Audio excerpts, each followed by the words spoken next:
Welcome back to the channel. In this video, I want to tell you guys a few things that I am buying right now. These are for the long term. These are not trades. Um, so I've made videos on ENPH. I've made videos on PayPal. Those are the two growth stocks that I'm buying currently as I'm waiting for some other stocks to kind of cool off a little bit. But those are the two that I'm actively buying right now. When there's a red day, I'm just legging into these trades or these investments. And then the other two here are healthcare, XLV and IBB. So these are more, I would say, more defensive. These aren't going to be big growth pieces in the portfolio, but what they are going to serve is a nice steady grower here. They're not going to go up 15-20% a year. They may go up 5-10% a year, but that's okay because I plan on holding these for 10-15 years. So these are definitely going to be more your defensive plays. So let's go over XLV. XLV is a healthcare ETF. Move my big head here. And the top 10 holdings here: United Health, Johnson and Johnson, Eli Lilly, Merck, AbbVie, Pfizer, Thermo Fisher, Abbott. So you get a blend of insurance, drug manufacturers, device manufacturers, and even like Johnson and Johnson and I think AbbVie. But they make products that we need for health. Baby wipes, baby soap, all that stuff. So these are more, again, your steady growers. We look at the chart of XLV. It's just kind of staying nice and steady here, just chopping sideways, which is fine with me. But again, we zoom out longer term. It just chugs higher, chugs away, chugs away. It'll have these periods where it's just going sideways, maybe it dips, but long term, it's going to be fine.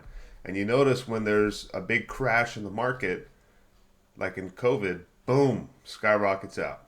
So that is XLV. The other one is IBB. So let's look at their chart real quick. IBB is a biotech ETF. So biotech, it's a mixture between technology and healthcare, in my opinion. And so you may get a little bit more growth. You're definitely going to get a lot more volatility than your standard healthcare. But again, you zoom out, the trend is up and to the right over a long-term basis. Yeah, you have these spikes and dumps and chug sideways, but longer term, uh, this will succeed most likely in the future as well. And now let's look at the holdings in IBB. IBB, you got Vertex Pharmaceutical, Amgen, Gilead, Regeneron, Moderna, Biogen, Illumina. Illumina is a stock I may end up buying the stock as well. I really like what they do with liquid biopsies to help find cancer, preventative care. So there's things like that in the ETF where these are typically smaller companies that are doing experimental things that turn into be big growers for the healthcare companies. So, for example, Eli Lilly, which is in the XLF, they purchased a company that was creating the Ozempic drug. Uh, I guess Ozempic is some weight loss drug that everyone's talking about and everyone's trying to buy, and it's like $600 a week or something. So, again, these biotech companies, they're the ones that are working on the cutting edge stuff, and then those typically become mainstream over time. So think of this as like you're almost like not venture capital, but this is more of your new edge, cutting edge stuff. So I think with AI, you're going to see biotech be able to utilize the computing power and the resources that AI has available so they can really formulate a lot of experiments and they can get a lot more progress in a shorter period of time. So I think these companies are going to be a lot less money pits because they do burn a lot of money for their experiments while they're not making any money because they're trying to make something. So I think they'll benefit over the next 10-15 years with that trend of AI. So that's healthcare, biotech. Those are two things that I am Buying on the red days. Same thing with PayPal and ENPH. I'm buying on the red days. Let's talk about the other two here. The other two are REITs, VICI and O. O is Realty Income Corp. These are REITs. So what a REIT is, it stands for Real Estate Investment Trust. So what that is money pools together into this fund, and then that fund goes and buys real estate, and they have to distribute 90% of the earnings to the shareholders, right? So this could be an apartment building where a company, a REIT goes and buys a bunch of apartments, and then they take the rent, they pay off their expenses, and they distribute 90% of the earnings to the shareholders. So this is a way to get exposure to real estate without having to pay taxes, without having to be the landlord, without having to have property management, all of those headaches that come along with it. You just own a share of a stock of a company, and then you get paid dividends, and the dividends are typically paid either monthly or quarterly. So they are very lucrative because they provide a higher yield because they have to pay out 90% of their earnings. But you need to know what you own when it comes to REITs because you don't want to get stuck with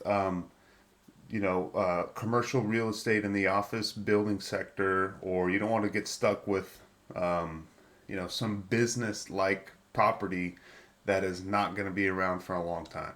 So the two REITs that I am purchasing is VICI. That's my number one. That's the one I have the most conviction in. And then number two is going to be ticker symbol O, which is Realty Income Corp. So let's look at them first. So Realty Income Corp, we're going to look at their portfolio. Mostly grocery stores, convenience stores, dollar stores, home improvement, restaurant, drug stores, on and on and on. We can look at the actual clients. So their top 20 clients. You've got Dollar General, I feel confident in. Walgreens, I'm not a huge fan of Walgreens. They're going to be around, but there may be a little bit less of them. So that's one I'm not too thrilled about. 7-Eleven solid, Dollar Tree solid, Wynn Resort solid, FedEx, I guess, LA Fitness solid, B&Q, I don't know what that is, BJ's solid, CVS again, not a huge fan of, Walmart Sam's Club, A+, Lifetime Fitness solid, Tractor Supply solid, AMC, not happy, I don't like that one, Red Lobster, fine I guess, Regal Cinemas, not happy, Tesco, solid, Lowe's, solid, Kroger, solid. So about 80% of this I really like. There's 20% where I'm like, probably not going anywhere in the near term, but 5-10 years from now, are all the Walgreens still going to be there? Are all the AMC theaters going to be there? I don't know. I like movie theaters. I don't want them to go away. I just don't know if they're going to be able to continue to be viable. So we'll have to wait and see. Again, the regions here, Texas, UK, California, Illinois, so they're diversified. So that's Realty Income Corp. But what's great here is that they also pay a 5% dividend. Can't see because my fat head. They're paying 5% dividend here. Oops. Just trust me. It's right there. 5% dividend. And I believe that is monthly that they pay the dividend. So the other one is VICI, and VICI is the one that I really like. So VICI, they primarily, their primary holdings are going to be casinos. So I'm not going to read all of these, but there's some big names here. So we've got the Caesars. They get rent from all the Caesars casinos. They get rent from all the MGM casinos. And as I'm scrolling through, you can see them here. So you got the Caesars in Vegas, obviously. You've also got Excalibur, which is an MGM resort. So they get paid from Caesars, Hard Rock, MGM. Those are the big names. And then there's a couple others. You've got the Harris and Harveys as well, which Harris and Tahoe's popping this weekend. Harvey's and Tahoe's popping this weekend. Let's see what else they got. There's the Harvey's and Tahoe on the left. Horseshoe, I haven't heard that brand. You've got the Luxor, Jack, I don't know what that is. Uh, a couple Penn properties here as well. There's your Mandalay Bay in Vegas. So there's big names. There's the MGM in Vegas. Um, MGM Springfield looks nice. New York in Vegas. The Mirage, the Venetian. So all big names. And so these guys made it through the pandemic. I don't know what's going to kill the casinos. Sure, there may be one or two, like this southern Indiana, may not be so hot. But at the same time, what else are you going to do in Indiana? See the Pacers? That's what I would do. So, anyways, these guys are going to pay their rent as they have. There was a little bump in the road during COVID, but that was very short lived. VICI also has some golf courses. So they own 4 championship golf courses. I don't know these. Cascada looks pretty nice. Um, Grand Bear, a Jack Nicklaus golf course, looks pretty cool. So that's another thing. Those aren't going anywhere. They're going to pay their rent. No one's building any more golf courses. The ones that are there that are good are going to stay there and pay their rent. And golf is booming. So I feel confident in those as well. Vici, we look at the chart. This is one thing I didn't talk about with ticker symbol O. What's nice about REITs, just like with real estate, you get price appreciation as well as cash flow. So with Vici, the stock has gone from $18 to $30, and you've also been paid a dividend every month throughout. So, yeah, you had the COVID dump and recover. Um, that was everything during COVID. It dumped and recovered. But same thing with ticker symbol O. You get the dividends and as well as the price appreciation of your shares. So just like real estate, if you bought a house for 100 grand and after a while it goes up to 200 grand, you get the price appreciation of your property as well as all the rent that you've collected with it. But what's nice about REITs is you don't have any of the expense, right? Your dividend may go down if they have to replace a bunch of stuff on a casino for Vici, but they're still paying you that dividend and you don't have the headaches of, "Oh, I got to get a new water heater for this rental property." So those are some things that I'm doing currently right now. I'm avoiding the FOMO. I'm avoiding the crowded trades. Um, and those are just my opinion. Again, these bottom four are going to be more of your safe, steady growers, long-term holds for all of these.